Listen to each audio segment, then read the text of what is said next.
ओम शांति। आज 5 अगस्त 2023। आज की श्रीवाणी की मुख्य पंक्तियाँ हैं। मीठे बच्चे, तुम अभी टिवोटे पर खड़े हो। एक तरफ है दुख धाम, दूसरी तरफ है शांति धाम और तीसरी तरफ है सुख धाम। तुम अभी टिवोटे पर खड़े हो। टिवोटे मतलब जहाँ से 3 रास्ते निकलते हैं।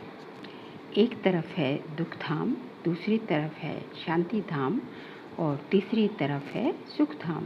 अब जज करो हमें किधर जाना है। प्रश्न है, किस निश्चय के आधार पर तुम बच्चे सदा हर्षित रह सकते हो। उत्तर है, सबसे पहला निश्चय चाहिए कि हम किसके बने हैं।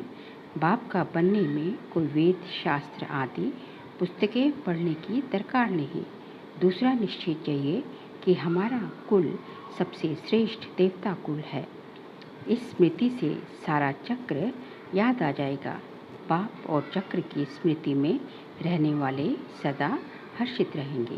गीत है, किसी ने अपना बना के मुझको मुस्कराना सिखा दिया। ओम शांति। तुम बच्चों को तो पहले पहले खुशी होती है हम किसके बने हैं। ऐसे नहीं कहेंगे हम गुरु के बने हैं। बनना होता है बाप का। शरीर छोड़कर भी फिर बाप का बनना होता है। यहाँ भी बाप का बनना है। वेद शास्त्र आदि किसकी दरकार नहीं। बच्चा पैदा हुआ तो बाप समझते हैं मेरी मिल्कियत का ये मालिक है। संबंध की बात है। तुम बच्चे भी जानते हो हम वास्तव में पहले भी पारलौकिक बाप शिव बाबा के बच्चे हैं। पहले हम आत्मा हैं, पीछे हमको शरीर मिलता है। तुमको शरीर तो है, अब तुमको बेहद का पिता मिला है। उसने आकर अपना परिचय दिया है। तुम कहते हो बाबा हम आपके हैं और कोई संबंध नहीं। बाप के बच्चे बने हो ये कहते हैं मैं कोई गुरु गोसाई नहीं हूँ। बोर्ड पर भी ब्रह्मा कुमार कुमारियों का नाम लिखा हुआ है तो जरूर बाप भी होगा।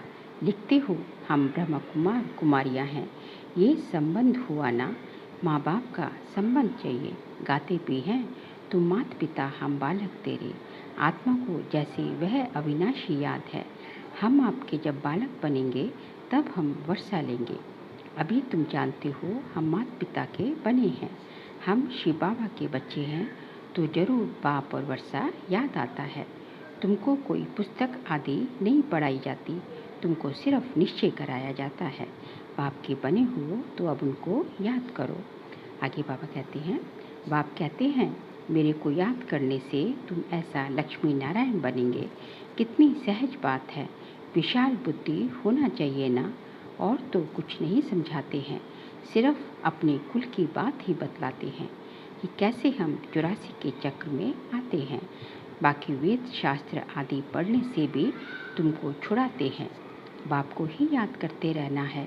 ये भी बुद्धि में है कि सृष्टि चक्र कैसे फिरता है। उसके आदि मध्य अंत को जानने से ही तुम ऊंचते ऊंच बनते हो, स्वर्ग के मालिक बनते हो। तुमको सदैव के लिए हर्षित मुख बनाता हूँ। कितनी सहज बात है, परंतु फिर भी तुम भूल जाते हो। क्या कारण है। माँ बाप को कभी बच्चे भूलते नहीं हैं। बाप और वर्षे को याद करो तो सदैव हर्षित रहेंगे। जब कोई दुख होता है तो बाप को ही याद करते हैं। जरूर बाप ने सुख दिया है। कोई दुख देते हैं तो कहते हैं हाय बाबा, हाय भगवान। हर जन्म में हाय हाय करते आए हो। अब तो तुम बच्चों को बिल्कुल सहज समझाते हैं। भल तुम तंदुरुस्त ना भी हो, कितनी भी बीमार हो तो भी तुम सर्विस कर सकते हो। जैसे बीमारी में मनुष्य को कहते हैं राम राम कहो, तुम भी बीमारी में फिर औरों को बोलो शिव बाबा को याद करो। ये जरूर औरों को याद कराना पड़े। मरने की हालत में भी तुम ये नॉलेज औरों को दे सकते हो। परमात्मा के तुम बच्चे हो, उनको याद करो। शिव बाबा बेहद का पिता है, वही वर्षा देंगे। सर्विस का शौक होगा तो मरने समय भी किसको ज्ञान देंगे। ऐसे नहीं हॉस्पिटल में पड़े रहें और मुख बंद हो जाए, मुख से कुछ ना कुछ निकलता रहे। कितनी अच्छी अवस्था होनी चाहिए। बीमारी में भी बहुत सर्विस कर सकते हैं। मित्र संबंधी आएंगे, उनको भी कहेंगे परमात्मा को याद करो। वही सबका रखवाला है, इसलिए शिव बाबा को याद करो। वह एक है, वर्षा भी सबको एक से मिलता है। लौकिक संबंध में वर्षा मेल को मिलता है। कन्या है ही 100 ब्राह्मणों से उत्तम, पवित्र को दान दिया जाता है। तुम कन्याएं सबसे पवित्र हो, इसलिए कहते हैं हम कन्या को दान देते हैं। वह बड़ा दान समझते हैं, वास्तव में वह कोई दान होता नहीं। दान तो अभी तुम करते हो, कहते हो हम अपनी कन्या शिव बाबा को देते हैं स्वर्ग की महारानी बनने के लिए। परंतु कन्या भी ऐसी अच्छी पढ़ी लिखी हो, अपने देवी कुल की हो, जो समझाने से झट समझ जाए। सर्विसेबल चाहिए। छोटे बच्चों को तो नहीं संभालना है, कोई को भी समझाना बड़ा सहज है कि शिव बाबा तुम्हारा बेहद का बाप है। चित्र सामने है, देखो ये ऐसा सतयुग का वर्षा पा रहे हैं। इन लक्ष्मी नारायण को वर्षा कहाँ से मिला? कितनी सहज बात है। इसलिए बाबा बड़े चित्र भी बनवा रहे हैं। अभी ये नाटक पूरा होता है। हमने 84 जन्मों का पाठ बजाया, अब वापस बाबा के पास जाते हैं, फिर नई दुनिया में आएंगे। हमारा बाबा नई दुनिया का रचयिता है, उसका हमको मालिक बनाते हैं। आपको भी ये तरीका बतलाते हैं कि बेहद बाप से सदा सुख का वर्षा तुमको कैसे मिलेगा। एक तो समझाओ, मैं आत्मा हूँ, मैं आत्मा खाती हूँ, मैं आत्मा चलती हूँ। ये बड़ी अच्छी प्रैक्टिस चाहिए। देह अभिमान टूट जाए। देह अभिमानी को लौकिक संबंध याद आएंगे, देही अभिमानी को पारलौकिक पाप ही याद पड़ेगा। उठते बैठते चलते ये बुद्धि में रखना है, मैं आत्मा हूँ, बाप की मत पर चलना है। शिव बाबा मत दे रहे हैं, अपने को आत्मा समझो, मेहनत करनी है। स्वर्ग के भांति तो बनेंगे, परंतु थोड़े में खुश नहीं हो जाओ। भल स्वर्ग में तो जाएंगे, परंतु पक्के मातेले बनो। मातेला उनको कहा जाता जो बाप दादा को ही याद करते, दूसरा कोई याद पड़ता तो वे सौतेले हो जाते हैं। बहुत हैं जिनको दोनों याद पड़ते रहते हैं। ये बाप है अविनाशी स्वर्ग का वर्षा देने वाला। ये भी कुल है, वह भी कुल है, उनसे तो दुख ही मिलता है, बाकी अल्पकाल क्षणभंगुर सुख का वर्षा मिलता है। अब बुद्धि से जज करना है, हम किस तरफ जा रहे हैं और किस तरफ जाएं, लौकिक तरफ व पारलौकिक तरफ। बुद्धि कहती है पारलौकिक बाप के बनकर हम क्यों नहीं स्वर्ग तरफ जाएं। लौकिक संबंध से जीते जी मरना है, पारलौकिक बाप का बनने से स्वर्ग का मालिक बनेंगे। यहाँ तो नरक के मालिक बनते हैं। अब आत्मा कहती बुद्धि को कहाँ जोड़े, अपने शांति धाम सुखधाम में जाएं या यहाँ जाएं। वास्तव में यहाँ जाएं, ये उठना ही नहीं चाहिए। यहाँ तो जन्म जन्मांतर रहे हैं, अब तो हमें पारलौकिक बाप को कभी छोड़ेंगे नहीं। आगे बाबा ने कहा, यहाँ तुम बच्चे सम्मुख बैठे हो, तुम्हारा लौकिक संबंध कोई है नहीं। बुद्धि कहती है हम तो बाबा के साथ मुक्ति धाम शांति धाम जाएं। सवेरे उठ ऐसे ऐसे बैठ विचार सागर मंथन करना चाहिए। बैठने से बड़ा मज़ा आएगा। अब किस तरफ जाना चाहिए, नर्क तरफ क्यों जाएं? ये माया बड़ा धोखा देती है। अभी तो तुम्हारे पास एम ऑब्जेक्ट है, अभी तुम किनारे पर हो, जानते हो इस तरफ तो दुख ही दुख है, उस तरफ 21 जन्मों का सुख है। बाबा कहते हैं मेरे को याद करो क्योंकि मेरे पास आना है। माया कहती है दुनिया तरफ जाओ, कहाँ जाएं? रास्ता तो मिला है, एक तरफ है स्वर्ग में जाने का रास्ता, दूसरी तरफ है नर्क में जाने का रास्ता। टिवाटा होता है ना, 3 गली के बीच में टिवाटा होता है। अब हम किस तरफ जाएं? एक गली है मुक्ति की, एक गली है जीवन मुक्ति की और एक है नर्क की। जैसे 3 नदियों का संगम है, 3 वाटिकाएं हैं, एक वाटिका में हम हैं। टिवाटे का मिसाल अच्छा है। अब कहाँ जाएं? नर्क का तो विनाश होना है, यहाँ दुख बहुत है। अभी हम टिवाटे पर खड़े हैं, पीछे तो नहीं हटेंगे। दुख की गली से निकाल बाबा ने टिवाटे पर खड़ा किया है। दुखधाम की गली से तो तुम जन्म जन्मांतर पास करते आए हो। अब बुद्धि कहती है मुक्ति जीवन मुक्ति तरफ जाएं। मुक्ति धाम में तो सदैव के लिए बैठना नहीं है। ऐसे नहीं हम पाठ से छूट जाएं, आए ही नहीं, पाठ से छूटना नहीं हो सकता। ड्रामानुसार आएंगे जरूर, तो फिर मच्छरों सदृश मरेंगे। इतना दुख देखा है तो फिर इतना सुख भी देखना चाहिए। ड्रामा में बाबा ने वजन ठीक रखा है। जिनका पाठ ही थोड़ा है, आए 1-2 जन्म लिए, ये गए। अभी तुम टिवाटे पर खड़े हो। वह शांति धाम, वह सुख धाम। अगर शांति धाम जाना चाहते हो तो शांति धाम को याद करते रहो। मुक्ति को तो याद करना पड़े ना। पिछाड़ी वालों को मुक्ति धाम में ज़्यादा रहने के कारण मुक्ति धाम में ज़्यादा याद पड़ेगा। तुमको जीवन मुक्ति धाम याद पड़ता है। स्वर्ग में हम जल्दी जाएं, वह चाहते हैं हम मुक्ति में रहें। अच्छा, बाप को याद करते रहो, इसमें भी कल्याण है। निर्वाण धाम में रहना जानते, सुख धाम में ही आना चाहते तो इससे सब समझ जाएंगे। इनका पाठ नहीं दिखता है। तुम तो सुख धाम जाने वाले टिवाटे पर खड़े हो, पुरुषार्थ करते हो। मनुष्यों को तुम्हारा सच्चा योग पसंद आएगा। अच्छा, बाप को याद करते रहो। चक्र को भी याद करने की दरकार नहीं। ये ज्ञान सब धर्म वालों के लिए है। समझते हैं ड्रामानुसार जिन्होंने जितना लिया है वही आकर अपना पद ले लेंगे। मुक्ति धाम जाना चाहते हैं तो बाप को याद करो। अगर चाहो हम सदैव सुखी रहें तो वहाँ शांति भी, सतयुग में शांति भी है तो सुख भी है। जो जिस तरफ का होगा उसका उनको वह वर्षा लेना है। सर्व का मुक्ति जीवन मुक्ति दाता तो बाप है ना। 1-2 जन्म लेने होंगे तो इसमें भी सुख ही देखेंगे, दुख भी देखेंगे। जैसे मच्छर आया और गया, वह कोई अमूल्य जीवन नहीं कहेंगे। तुम तो सदैव हर्षित रहने वाले हो।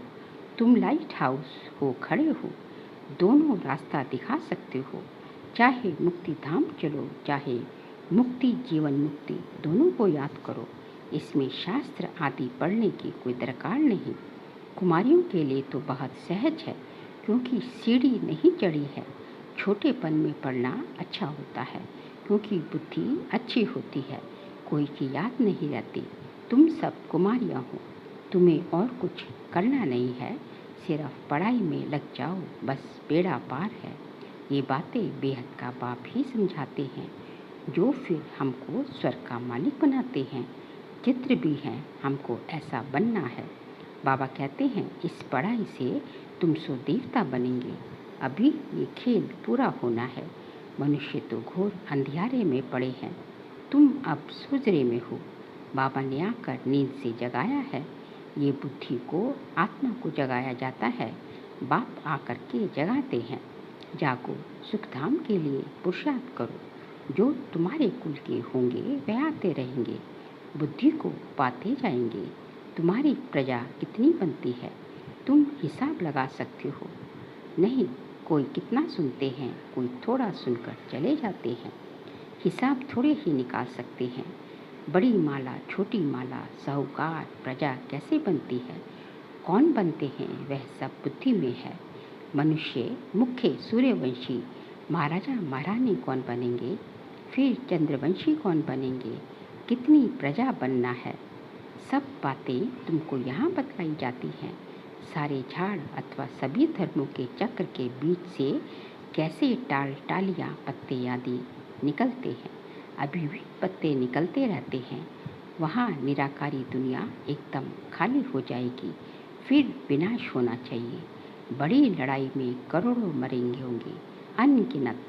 यहाँ तो कितने खलास होंगे, बाकी थोड़े सतयुग में आकर राज्य करेंगे। अभी तो कितने मनुष्य हैं, अन ही इतना नहीं। तो बच्चे जानते हो बाबा आते ही हैं संगम पर। बाप समझाते हैं बच्चे, शरीर निर्वाह अर्थ कर्म तो करना ही है। हर बात में राय पूछते जाओ। हर एक का हिसाब किताब अपना अपना है। श्रीमत अविनाशी सर्जन से लेते रहो। सबको अपनी अपनी दवाई बताएंगे। समझाया जाता है ये दुनिया खलास हुई पड़ी है, अब बाबा को याद करो तो बेड़ा पार हो जाएगा। बाप आए ही है नर का विनाश कर स्वर्ग की स्थापना करने। हम आपको भी राय देते हैं। श्री श्री से मिली हुई श्रीमत हम आपको भी देते हैं। बाबा कहते हैं, मुझे याद करो तो तुम स्वर्ग के मालिक बनेंगे। अच्छा, मीठे मीठे सिखिलते बच्चों प्रति माता पिता बाप दादा का याद प्यार और गुड मॉर्निंग। रूहानी बाप की रूहानी बच्चों को नमस्ते। हम रूहानी बच्चों की रूहानी बाप दादा को नमस्ते नमस्ते नमस्ते। सार के लिए पहुँच से सर्विस का शौक़ रखना है। बीमारी में भी बाप की याद में रहना है और दूसरों को भी याद दिलाना है। मुख से दान देते रहना है, ज्ञान दान देते रहना है। पक्का मातेला बनना है, अर्थात एक बाप की ही याद में रहना है। सवेरे सवेरे उठ विचार सागर मंथन करना है, दूसरा कोई भी याद ना आए। आज का बाबा का वरदान है, अपनी शुभ और शक्तिशाली भावनाओं द्वारा विश्व परिवर्तन करने वाले विश्व कल्याणकारी भव। अपनी शुभ और शक्तिशाली भावनाओं द्वारा विश्व परिवर्तन करने वाले विश्व कल्याणकारी भव। आप बच्चों के मन में सदा यही शुभ भावना है कि सर्व का कल्याण हो, हर आत्मा अनेक जन्म सुखी हो जाए, प्राप्तियों से संपन्न हो जाए। आपकी इस शुभ और शक्तिशाली भावना का फल विश्व की आत्माओं को परिवर्तन कर रहा है। आगे चल प्रकृति सहित परिवर्तन हो जाएगा, क्योंकि आप संगम युगी श्रेष्ठ आत्माओं को ड्रामानुसार प्रत्यक्ष फल प्राप्त होने का वरदान है। इसलिए जो भी आत्माएं आपके संपर्क में आती हैं, वह उसी समय शांति और स्नेह के फल की अनुभूति करती हैं। स्लोगन है, त्रिकालदर्शी स्थिति में स्थित रहकर निर्णय करो तो हर कर्म में सफलता प्राप्त होगी। त्रिकालदर्शी स्थिति में स्थित रहकर निर्णय करो तो हर कर्म में सफलता प्राप्त होगी। बाबा कहते हैं, तुम बच्चे जो है त्रिकालदर्शी हो, मास्टर त्रिकालदर्शी हो। तो जो है त्रिकालदर्शी स्थिति में वर्तमान, भूत और भविष्य तीनों कालों को जानते हो, तो हर कर्म का परिणाम तीनों कालों के रेफरेंस में देखकर उसका फिर जो है उसका निर्णय करोगे। किसी भी बात का निर्णय जो है तीनों कालों को मद्देनजर रखते हुए करोगे, तो तुम्हें जो है सोच विचार कर, सोचने से भी पहले सोच कर किसी भी बात के निर्णय पर जाओगे, तो ऐसा हो नहीं सकता कि सफलता ना मिले। सफलता फिर जो है हर कदम में तुम्हारे, हर कर्म में तुम्हारी सफलता समाई हुई है। अच्छा, ओम शांति।